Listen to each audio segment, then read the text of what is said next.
കോൺഗ്രസിന്റെ പുതിയ ആസ്ഥാന മന്ദിരമായ ഇന്ദിരാഭവന്റെ ഉദ്ഘാടനം ഇന്ന് ഡൽഹിയിൽ നടന്നു. ഡൽഹിയിൽ ഉദ്ഘാടനം നടന്നു. രാഹുൽ ഗാന്ധിയുടെ പ്രസംഗത്തിൽ രാഹുൽ ഗാന്ധി അടിമുടി RSS നേതൃത്വത്തെ കടന്നാക്രമിച്ചു. മോഹൻ ഭാഗവത് കഴിഞ്ഞ ദിവസം പറഞ്ഞിരുന്നുവല്ലോ, അയോധ്യയിൽ പ്രാണപ്രതിഷ്ഠ നടത്തിയതോടുകൂടിയാണ് ഇന്ത്യക്ക് സ്വാതന്ത്ര്യം ലഭിച്ചത് എന്ന മോഹൻ ഭാഗവതിൻ്റെ വാക്കുകൾ ഭരണഘടനയെ വെല്ലുവിളിക്കുന്നതാണ്. 1947 രാജ്യം സ്വതന്ത്രമായതിനെ ഇപ്പോഴും RSS അംഗീകരിക്കുന്നില്ല എന്ന തരത്തിലുള്ള വിമർശനങ്ങൾ ഇന്നലെ മുതലേ ഉയർന്നിരുന്നു. കോൺഗ്രസ് ആരോപണം ഉന്നയിച്ചിരുന്നു. ഇന്നത് തുറന്നു പറയുകയും ചെയ്തു. കോൺഗ്രസ് നിലകൊള്ളുന്നത് ഭരണഘടനയ്ക്ക് വേണ്ടിയാണ്, ഭരണഘടനാ മൂല്യങ്ങൾക്ക് വേണ്ടി അതിൽ അടിയുറച്ചാണ്, രാജ്യത്തിൻ്റെ ഐക്യത്തിൽ അടിയുറച്ചാണ്, മതേതര സംസ്കാരത്തിൽ അടിയുറച്ചാണ് കോൺഗ്രസ് നിലകൊള്ളുന്നത്. എന്നാൽ അവിടെ വിദ്വേഷത്തിൻ്റെ രാഷ്ട്രീയവും ഏകാധിപത്യ രാഷ്ട്രീയവും മതരാഷ്ട്രീയവും കലർത്താനാണ് RSS ശ്രമിക്കുന്നത്. RSSൻ്റെ മൂല്യങ്ങൾ എന്താണ്? അങ്ങനെയുള്ള മതരാഷ്ട്രമാക്കി മാറ്റുക. അതുകൊണ്ടാണ് മോഹൻ ഭാഗവത് ഇന്നലെ അങ്ങനെ പറഞ്ഞതെന്ന് രാഹുൽ ഗാന്ധി എടുത്ത് വിമർശിച്ചു.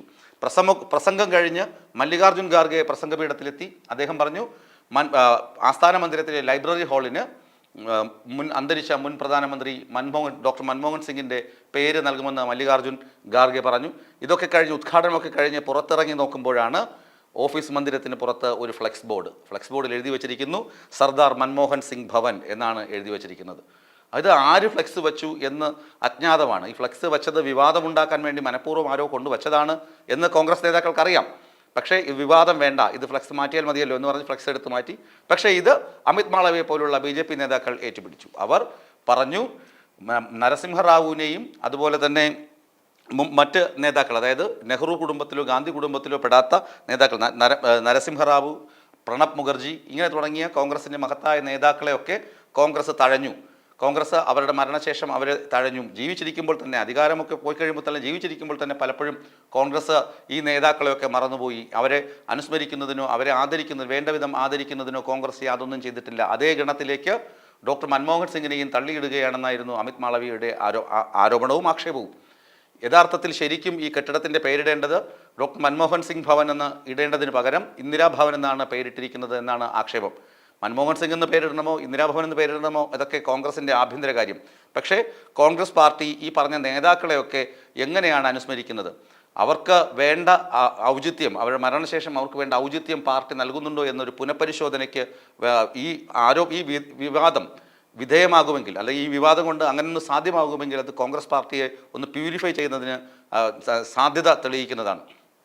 മറ്റു കാര്യങ്ങളിലൊക്കെ കോൺഗ്രസ് പാർട്ടിയുടെ നിലപാടുകളെയൊക്കെ രാജ്യത്ത് ബഹുഭൂരിപക്ഷം ആളുകൾ അംഗീകരിക്കുന്നുണ്ടെങ്കിലും ഈ മൺമറഞ്ഞു പോയ നേതാക്കളെ, ഗാന്ധി കുടുംബത്തിനോ നെഹ്റു കുടുംബത്തിനോ പുറത്തുള്ള മൺമറഞ്ഞു പോയ നേതാക്കളെ വേണ്ട വിധം ഔചിത്യത്തോടുകൂടി ആദരിക്കുന്നതിന് കോൺഗ്രസ് പാർട്ടി പലപ്പോഴും വീഴ്ച വരുത്തിയിട്ടുണ്ട്. ഇപ്പോൾ മൻമോഹൻ സിംഗിൻ്റെ പേര് ലൈബ്രറി ഹാളിൽ നൽകി, അതുപോലെ ഇന്ദിരാഗാന്ധിയുടെ പേര് കെട്ടിടത്തിന് നൽകി. പിന്നെ രാഹുൽ ഗാന്ധി എടുത്തു പറഞ്ഞ മറ്റൊരു കാര്യമുണ്ട്, ഇത് കോൺഗ്രസ് പാർട്ടിയുടെ ആസ്ഥാനം മാത്രമല്ല, രാജ്യത്തെ ലക്ഷക്കണക്കിന് ആളുകളുടെ ത്യാഗത്തിൻ്റെ സ്മാരകം കൂടിയാണ് ഇതെന്ന് ഉറപ്പിച്ച് പറഞ്ഞിട്ടുണ്ട്.